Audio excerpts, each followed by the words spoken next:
Hello అండి. ఈ చిక్కుడుకాయలు ఫ్రై చేస్తున్నాను.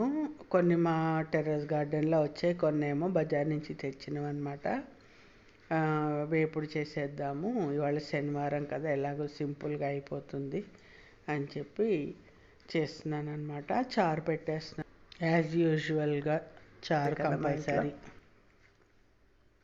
తర్వాత ఈ చిక్కుడుకాయలో అసలు నీళ్లు పోయాల్సిన పని లేదు, ఆవిరి మీద పెట్టేస్తే సరిపోతుంది. నీళ్లు పోయాల్సిన పని లేదు.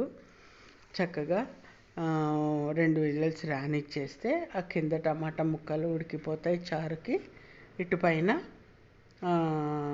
చిక్కుడుకాయ ముక్కలు కూడా ఉడికిపోతాయి. 5 మినిట్స్ కంటే ఎక్కువ పట్టదండి, చక్కగా తొందరగా అయిపోతుంది. అలాగే ఈ వేపుడు ఎవరైనా ఈజీగా చేసుకోవచ్చండి. అయితే మా వారికేమో మెత్తగా ఇష్టం, నాకేమో క్రంచీగా ఇష్టం అనమాట. ఈ చిక్కుడుకాయల విషయంలోనే కొంచెం నాకు క్రంచీగా ఉంటే ఇష్టం అనమాట. సరే, ముందు మా వారికి వేయించేసి తీసేసి తర్వాత నేను వేయించుకున్నాను ఇంకాసేపు. చక్కగా నూనె వేసేసుకుని, చాలా సింపుల్ అండి, ఎవరైనా చేసుకోవచ్చు, చాలా రుచిగా ఉంటుంది. సాధారణంగా వేపుడు అంటే నేను ఇలాగే చేస్తాను, ఏ వేపుడు చేసినా ఇంతే.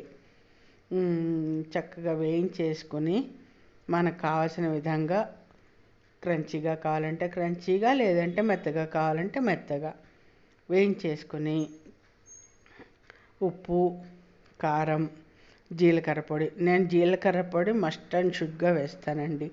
అది వేస్తేనే టేస్ట్ బాగుంటుంది. నేను ఎప్పుడు జీలకర్ర పొడి ఎప్పుడు కొట్టుంచుకుంటాను, అయిపోగానే మళ్ళీ కొట్టుంచుకుంటాను.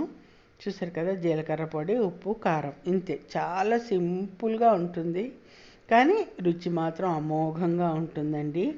మీరు ట్రై చేయండి ఎప్పుడైనా, ఎవరైనా చెయ్యకపోతే. ఇంకా దీంట్లో వేరే ఏమీ అక్కర్లేదు, అంత రుచిగా ఉంటుంది. అన్నంలో ఇష్టం ఉన్నవాళ్ళు నెయ్యి, లేదంటే నూనె వేసుకుని ఇది అద్దుకుని తింటే అద్భుతంగా ఉంటుందండి. చూసారు కదా, కొంచెం మెత్తగానే వేయించేసాను మా వారికి తీసేసి కొంచెం. ఆ తర్వాత నేను క్రంచీగా వేయించుకున్నాను. క్రంచీగా అయ్యేలాగా నాకు చాలా ఇష్టం. అలాగా చిక్కుడుకాయ మాత్రమే అలా ఉంటే ఇష్టం అని చెప్పాను కదా. సో అది ఫ్రెండ్స్, చాలా సింపుల్గా చిన్న పిల్లలైనా చేసేసుకోవచ్చు, చాలా ఈజీ అన్నమాట.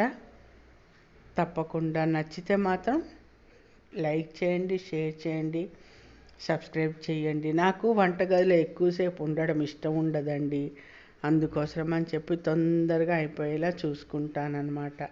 ఓకేనా? Thank you.